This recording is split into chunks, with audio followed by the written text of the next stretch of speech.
ধনী হতে চান অখিল গগৈকে ভোট দিন, 5 বছরের জন্য সুযোগ দিন, অসমের সবাইকে বিত্তশালী করে তুলব। বুধবার নাওবৈসায় ভোটারদের প্রতি এই আবেদন অখিলের। মাত্র 5 বছৰৰ কাৰণে ৰাইজৰ দলক সুবিধা দিয়ক, অখিল গগৈকে এটা চান্স দিয়ক।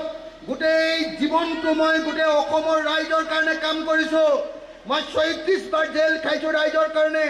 মোক মাত্ৰ এটা সুবিধা দিয়ক, মই 5 বছৰৰ ভিতৰত অসমৰ সকলো মানুহক ধনী কৰি দিম। কিভাবে অসমবাসী ধনী হবেন সেই উপায়ও বাতলে দিলেন অখিল গগৈ। অসমীয়া মানুহ ধনী হোৱাৰ মেইন মিৰাকল, মেইন যাদু, মেইন হাতিয়াৰটো হ'ল পথাৰত পানী যোগান। পথাৰত যদি পানী যোগান কৰে, এডৰা পথাৰত এবছৰত 4 বাৰ খেতি কৰিব পাৰিব। এবাৰ শালি একেডৰাতে, এবাৰ বড়ো, এবাৰ শাক পাচলি, আৰু শাক পাচলিৰ লগতে এটা শাক পাচলি যদি মটৰ দি দিলে তলত আকৌ আলু, হয়নে নহয়? আলু যদি দি দিলে তাত আকৌ ৰঙালাও, হয়নে নহয়? 4-5 বছৰৰ কাৰণে। অখিল বললেন, একজন মারোয়ারিকে অসমের জলসেচ মন্ত্রীর দায়িত্ব দিয়েছেন হিমন্ত, তাই ফসলের মাঠে জল পাচ্ছে না কৃষকরা। ব্যাঙের বিয়েই অসমিয়াদের একমাত্র ভরসা। বুঝি পাইছেনে না? পানী কেনেকে পাব? যিটো মানুহক পথাৰত পানী যোগান দিবলৈ দিছে সি মাৰোৱাৰী মানুহ হয়।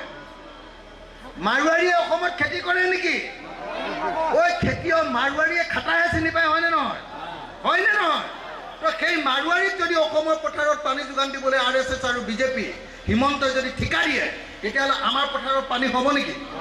তেতিয়া অসমীয়া মানুহে ভেকুলী বিয়া পতাৰ বাহিৰে কি কৰিব পাৰিব? হয়নে নহয়?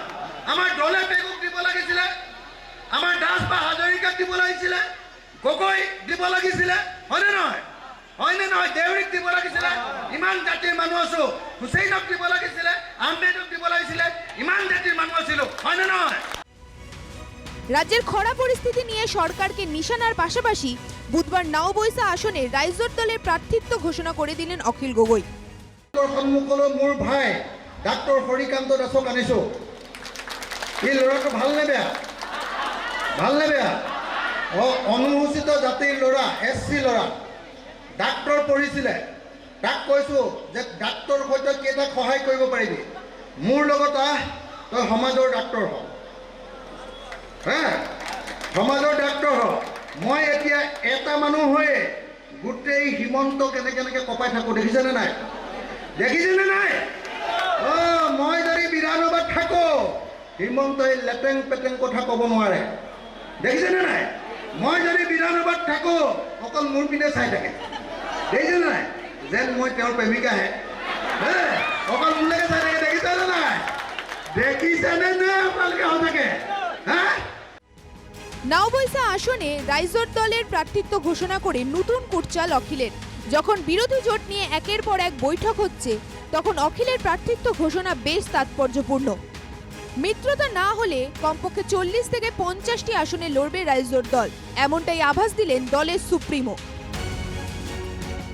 লক্ষ্মীপুর থেকে ভিডিও জার্নালিস্ট রকেট দেউরির সঙ্গে হেমন্ত বেজের রিপোর্ট, NKTV বাংলা।